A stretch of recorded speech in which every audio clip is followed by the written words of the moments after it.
On attaque là. Ouais, on va se lancer dès que c'est terminé.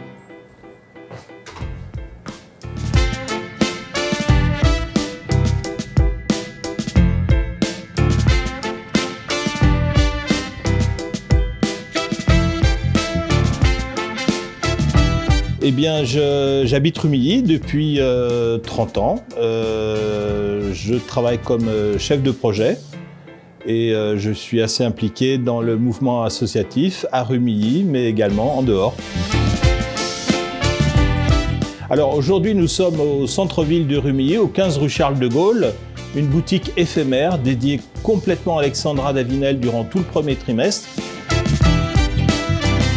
On la connaît parce qu'elle a été la première occidentale, hommes et femmes confondus, à entrer à Lhasa, au Tibet interdit, alors interdit aux étrangers. Elle s'est fait refouler une première fois par les colons britanniques, une deuxième fois, mais c'est pas le genre de personne à abandonner en cours de route. Elle s'est dit, on va faire un petit crochet par les Himalayas, à pied, un petit crochet de 1900 km.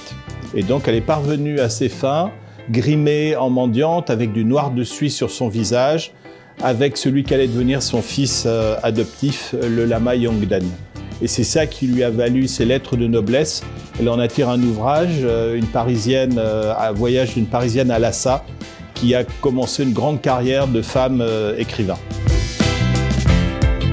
Elle est considérée comme la plus grande exploratrice du XXe siècle, et elle souffre d'un manque de notoriété évident. Et bien 2024, c'est le 100e anniversaire de son entrée à Lhasa, au Tibet. Donc on fait quelque chose en 2024. Du 24 janvier au 10 mars, avec quasiment pas de semaine sans une animation. Ça commence par la soirée de lancement, soirée du film tibétain, le mercredi 24 janvier au cinéma. Un film du réalisateur Pema Tseden, une collation indienne, un deuxième film de Pema Tseden.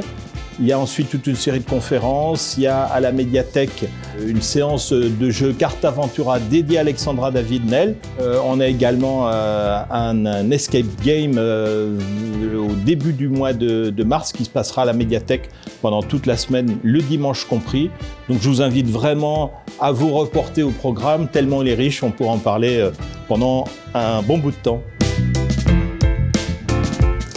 Alors moi, j'ai vécu à Paris de nombreuses années et quand je suis venu à Rumilly, je suis venu pour travailler chez Tefal.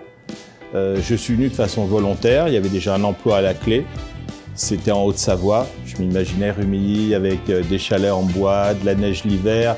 Bon, j'étais loin de l'image du cliché de la Haute-Savoie que je connaissais pour ma semaine de vacances au sport d'hiver. Mais j'ai trouvé une ville à taille humaine, où il se passe quand même des choses, et je peux difficilement entendre que Rumilly est une ville dortoir, qu'il s'y passe rien. C'est tout le contraire, mais il suffit de s'investir un petit peu. On n'est pas bien là, vraiment ? C'est super, merci beaucoup Eric. Merci Thibaut.